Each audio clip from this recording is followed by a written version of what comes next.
انتهت الحلقة اللي فاتت لما رئيس المخابرات راح لكيمو الشمالي ورفع عليهم السلاح وقال لهم انهم هيترحلوا لكوريا الشمالية. وطبعا ما كناش فاهمين هو ايه اللي حصل وقلب الدنيا كده، فتعالوا بقى افهمكم. وبنعرف ان اللي بيكون ورا اللي حصل ده هو تشان، وهو اللي قال لرئيس الوفد الشمالي تعالى نخرب الدنيا على الكل. واول حاجة عملها الرئيس انه محضرش المحادثات اللي كانت المفروض تحصل بين الكوريتين واللي هو اصلا جاي علشانها. وقال لرئيس الوزراء انت ازاي بتطالبني بالسلام وانت اصلا مش ملتزم باتفاقك ومخبي الشمالي وجندي خاين من عندنا، وبيخيروا ان يا اما يسلموا الاتنين دول يا اما الحرب بين البلدين هتبتدي. فبيخرج رئيس الوزراء وهو شايط من عنده وبيدي اوامر باعتقال كيم والشمالي. وتعالوا بقى نرجع للحاضر، ورئيس الاستخبارات بيقول لكيم ان مهمته فشلت ومطلوب القبض عليهم وترحيلهم للشمال. اما رئيس الوفد الشمالي فكان قاعد مبسوط بنجاح خطة تشان وانه اخيرا شايف ضعف الجنوبيين. فتشان بيقوله إن دلوقتي جه الوقت علشان يردوله المعروف، فهو بيطمنه إنه دايما بيوفي بوعوده، بس بيقوله إنه مش هينفع يقتل كيم على أرض الجنوب لأن المفروض الشمال هو اللي استلمه.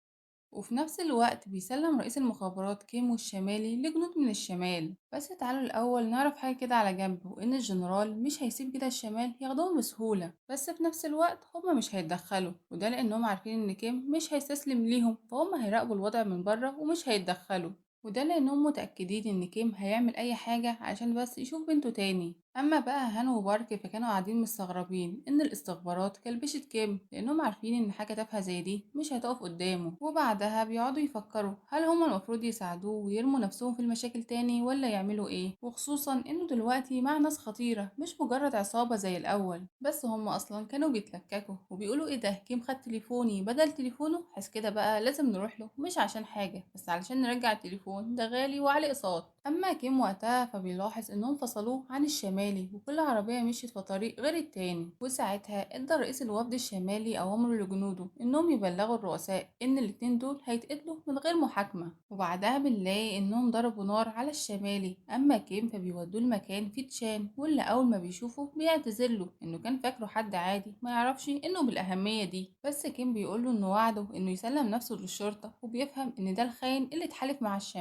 فتشان بيجيب مسدس وبيضربوا بيه وبيعرفوا انهم شبه بعض وممكن يعملوا اي حاجة علشان ولادهم، وعلشان كده لازم يخلص عليه. وبيقول لرجالته ياخدوه علشان يقتلوه في مكان تاني زي ما الرئيس طلب. بس أول ما واحد منهم بيقرب عليه بيسحب منه مسدسه وبيضرب النار على معظم الحرس. وبنلاقي إن تشان أول ما شاف كده جري يستخبى في عربيته وكان هيهرب، وساعتها بارك بيوصل وبيكمل المهمة بداله. أما هان فبيمنع تشان إنه يهرب، فكيم أول ما بيشوفهم بيشكرهم إنهم جم، وبيكون عاوز يلحق الشمالي على الرغم إنهم قالوله إنهم سمعوا صوت ضرب نار وزمانه مات. بس كيم بيكون متأكد إنهم محتاجينه عايش. وقتها تشان بيعمل معاه صفقة إنه هيوصلهم لمكانه مقابل إنهم يسيبوه يعيش، فكيم بيوافق وبياخده معاهم.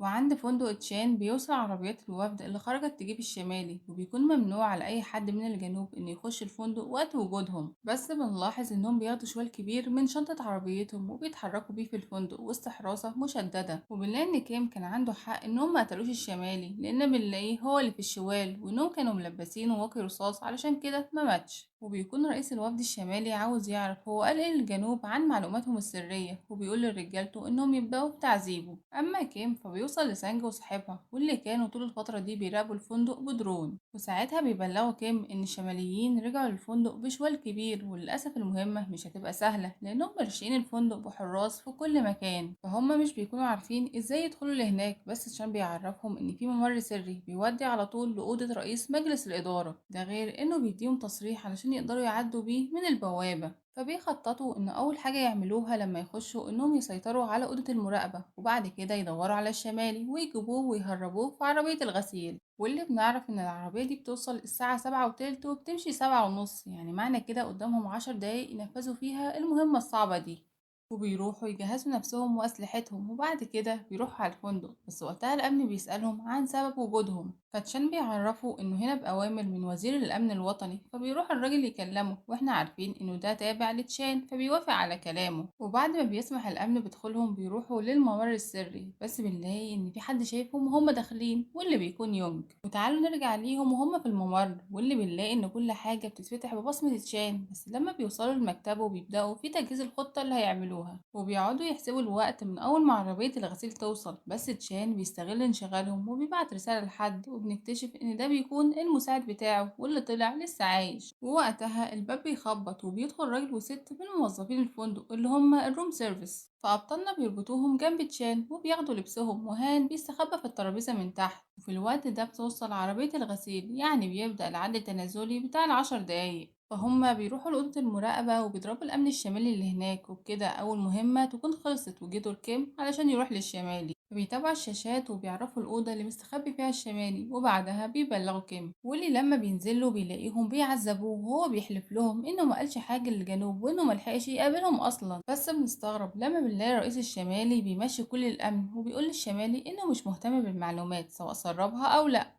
وبيعرفوا إن اللي يهمه هي الفلوس اللي كان محولها الخزنة برا البلد، وبيطلب منه بطاقة الدخول بتاعتها. فبيضحك الشمالي لأنه كان متوقع منه كده، وبيقوله إنها مش معاه وهو سابها في الصين قبل ما يجي للجنوب. فبيتعصب الرئيس لأنه بيكذب وكان لسه هيقتله بجنبه بحركة واحدة بيفقد الوعي. فبيضحك الشمالي وبنلاقي إنه متفاجئش بوجوده. بس وقتها للأسف بيتكشف وجود أبطالنا، وبتخرج سانج بسرعة من أوضة المراقبة بعد ما بتعطل لهم الكاميرات. فبيتعصب مساعد الرئيس وبيشوش على الاتصالات ما بين أبطالنا، وكده هما بيتوهوا مش بيكونوا عارفين هيتقابلوا ازاي ولا هيعملوا ايه. فبيخرج باركو مع الشمالي وبيضربوا الأمن اللي قدام الأوضة وبينزلوا على سلم الطوارئ. أما بقى هان وبارك فبيقدروا يخلصوا على 20 واحد اللي اتلموا عليهم ولسه هيمشوا لقوا غيرهم. فبارك استفرد بيهم لوحده في الأسانسير، واضطر هان إنه ينزل على السلالم. وبيكون فاضل دقيقتين بس من ال10 دقايق، وبنلاقي إن بارك يعني محشور في الأسانسير وعمال يتضرب منهم. الكترة برضه تغلب الشجاعة. بس بنلاقي الشماليين بيجيبوا جهاز كهرومغناطيسي وبيشغلوه، وده بيقدر إنه يقطع الكهرباء عن المبنى كله. وهنا بيكون الوقت خلص وبيجي الأمن لجاركيم وبيقوله يمشي، فهو بيحاول يكسب وقت وبيقوله طب أخش حتى الحمام، بس هو بيرفض. أما بقى في الأسانسير بيستغل بارك الفرصة وبيضربهم كلهم، وبيتشعبط في الأسانسير من فوق وبينط عليهم وبيعملهم بطاطس مهروسة. وبيفوق رئيس الوفد أخيرا وبيدي أوامره إنهم يقتلوا الشمالي وكيم، وبتبدأ الحرب حرفيا. وبيقدروا إنهم يحددوا مكانهم وبيضربوا النار وبيتصاب الشمالي. ولما هان أخيرا بينزل من على السلم بيلاقي في وشه مساعد الرئيس الشمالي وبيقوله عاش من شافك يا راجل. شكل كده في معرفة قديمة بينهم. أما بقى تشان فكان كل ده بيحاول يفك نفسه، وبيقدر يجيب ولاعة وبيحرق الحبل اللي مربوط بيه، وبيتغاظ من كيم إنه قدر يعمل فيه كل ده. وبنرجع لهان اللي كان تعب من كتر ما بيتضرب، فبيقف شوية علشان ياخد حتة لحمة تقويه. وبنلاقي إن جار كيم بعد ما اتحرك بعربية الغسيل بيقرر إنه يرجع تاني. وبيكون الشماليين لابسين نظارات للرؤية الليلية، بس ده برضه ما بيقفش قدام كيم وبيهزمهم، بس بيلاقي غيرهم جاي. وللأسف بيتلموا عليهم وبيحاصروهم، فبيطلع الشمالي قنبلة وبيهددهم إنه هيفجرها. وتعالوا نروح لهان بعد ما بيقدر يخلص على المساعد، وبيروح هو وبارك لأوضة تشان، بس بيستغربوا لما بيلاقوه فك نفسه. وساعتها بيوريهم صور عيالهم هم مخطوفين، وبيهددهم إنهم لو لمسوا شعر منه عيالهم هيتأذوا. وبنكون هنا وصلنا لنهاية حلقتنا، ولو عجبتكم ما تنسوش تحطوا لايك وتشتركوا في القناة وتقولوا رأيكم في الكومنتات عشان يوصل لكم بقية الحلقات.